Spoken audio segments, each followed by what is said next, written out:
એમ્સની અંદર internship doctor તરીકે રતનકુમાર મોહનલાલ મેઘવાલ મૂળ રહેવાસી જેસલમેર રાજસ્થાનના છે.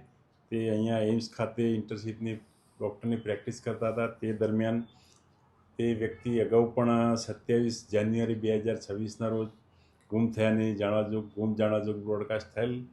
તેને પોલીસે શોધી અને તેના વાલી વારસોને સોંપેલ. ત્યારબાદ તેના વાલી વારસો તેને રાજસ્થાન ખાતે લઈ ગયેલ અને તેને સમજાવેલ. ત્યારબાદ તે રાજસ્થાન જ હતો, પરંતુ આજ રોજ વહેલી સવારના 5:30 વાગ્યાની આસપાસ કંટ્રોલ રૂમ તરફથી ગાંધીગ્રામ પોલીસ સ્ટેશનને જાણ કરવામાં આવેલ કે ઘંટેશ્વરથી પરાપીપળિયા ફાટક વચ્ચે એક ડેડ બોડી મળેલ, રેલવે લાઇન ઉપર ડેડ બોડી મળેલ છે.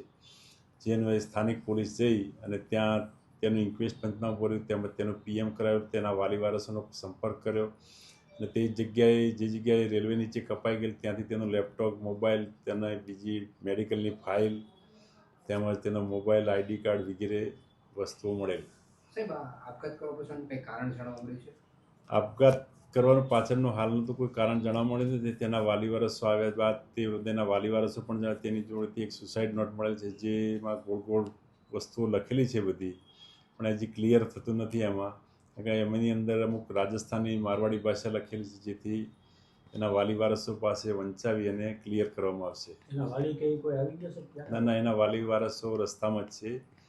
એ લગભગ સાંજે 5-6 વાગ્યા સુધી પહોંચી, 5-6 ને પણ રાતના 8 વાગી જશે. સાહેબ, આ જ્યાં ઘટના બની છે તેને કોઈ વિદ્યાર્થીઓના કાંઈના ક્લાસરૂમના કોઈ નિવેદનો લેવામાં આવશે કે નહીં? હા, લેવામાં આવશે. તેના વિદ્યાર્થીઓના તેમજ બીજા અન્ય સ્ટાફ છે, ત્યાંના બીજા મેડિકલનો સ્ટાફ છે, તેમના પણ નિવેદનો લેવામાં આવશે કે અગાઉ આ ઘટના પાછળ બનવાનું કારણ શું ને એના તમામના નિવેદનો નોંધવામાં આવશે. આ જાન્યુઆરીમાં જ્યારે ગુમશુદા થયો હતો ત્યારે તેણે આપઘાતનો પ્રયાસ કર્યો હતો એવી ચર્ચાથી વાત સાચી છે કે નહીં? તે વખતે પણ પોલીસે ટ્રેસ કરીને રેલવે ટ્રેક નજીકથી જ પકડેલો, પરંતુ પછી તાત્કાલિક પકડવાથી અને શોધી કાઢવાથી એના વાલી વારસને બોલાવી અને થોડું એને સમજાવટથી એના વતનમાં મોકલી આપેલ.